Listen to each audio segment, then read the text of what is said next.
What's going on, guys? I wanted to talk to you today about the difference between a traditional drill and an impact driver.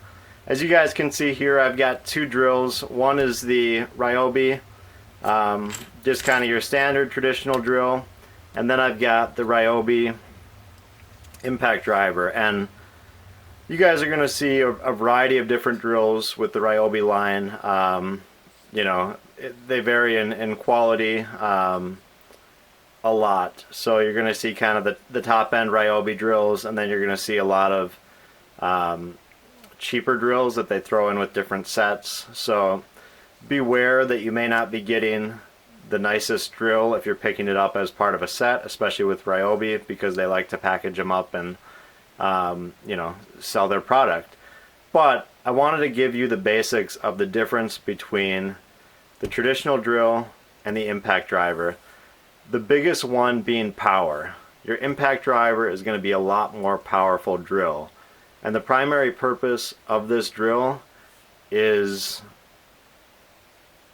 exactly what it says: driving, impact driver, driving screws. That's going to be the thing that really sets the impact driver apart from the drill, which is actually a little bit better for drilling holes. So drill, driver, it's really pretty simple, but some guys can get confused about the difference, and they really try to figure out what's what. Just think about the names.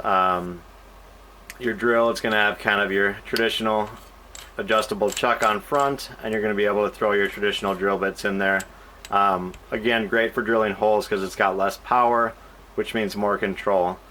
Your impact driver, it's going to have your traditional hex head, so you're going to have to look for the hex bits, and then you can plug them in. Very quick and easy to change them in and out. So your impact driver, again, you're going to look for the hex heads, and a lot of times that's just going to be you can put any bit in there, but a lot of driving screws. So I recommend actually having one of each. For a beginner, you may want to start with just a traditional drill and then upgrade to an impact driver. But if you're doing anything even a little bit more complex, guys, I would say get both. Or if I was just starting out as a homeowner, I would actually opt for the impact driver to start, because it's a more versatile drill. You're going to be able to go up and down in power. And the nice thing about the little bit better impact drivers is they're going to have adjustable power on the back. This has 1, 2, 3 for different variations of power, and 1 is still a decent amount of power. Once you get up to 3, it's going to be a lot of power.